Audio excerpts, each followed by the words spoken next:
സംസ്ഥാനത്ത് സ്വകാര്യ സർവകലാശാല അനുവദിക്കാൻ തീരുമാനമെടുത്തതോടെ താൽപര്യം പ്രകടിപ്പിച്ച വമ്പന്മാർ അസീം പ്രേംജി, ലവ്ലി പ്രൊഫഷണൽ, അമിറ്റി തുടങ്ങി സർവകലാശാലകളാണ് താൽപര്യമറിയിച്ചത്.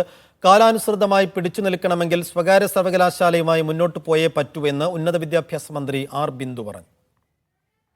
സംസ്ഥാനത്തെ സ്വകാര്യ സർവകലാശാലകൾ അനുവദിക്കാനുള്ള തീരുമാനം ഇന്നലത്തെ മന്ത്രിസഭാ യോഗമാണ് എടുത്തത്. കരട് ബില്ലിന് മന്ത്രിസഭ അനുമതി നൽകുകയും ചെയ്തു.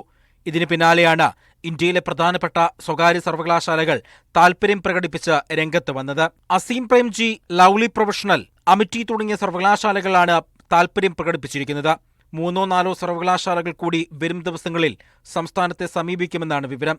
വിശദ പരിശോധനയ്ക്ക് ശേഷമായിരിക്കും ആർക്കൊക്കെ അനുമതി നൽകണമെന്ന കാര്യത്തിൽ തീരുമാനമെടുക്കുക. മറ്റു പല സംസ്ഥാനങ്ങളിലും സ്വകാര്യ സർവകലാശാല യാഥാർത്ഥ്യമായെന്നും കേരളത്തിന് പിടിച്ചു നിൽക്കണമെങ്കിൽ സ്വകാര്യ സർവകലാശാലകൾ അനുവദിച്ചേ മതിയാകൂ എന്നും ഉന്നത വിദ്യാഭ്യാസ മന്ത്രി ആർ ബിന്ദു പറഞ്ഞു. വളരെ മത്സരാധിഷ്ഠിതമായിട്ടുള്ള ഒരു സമൂഹമായി ഇന്ത്യയും മാറിക്കൊണ്ടിരിക്കുകയാണ്. പല കാര്യങ്ങളിലും നമുക്ക് ഒരു ജനത എന്നുള്ള നിലയിൽ പിടിച്ചു നിൽക്കണമെന്നുണ്ടെങ്കിൽ കാലാനുസൃതമായ മാറ്റങ്ങളിലൂടെ പോയേ തീരൂ. മന്ത്രിസഭ അംഗീകരിച്ച കരട് ബില്ല് നിയമസഭയിൽ എന്ന് അവതരിപ്പിക്കണമെന്ന കാര്യത്തിൽ നാളെ ചേരുന്ന കാര്യോപദേശക സമിതിയിൽ തീരുമാനമെടുക്കും. മീഡിയ 1, തിരുവനന്തപുരം.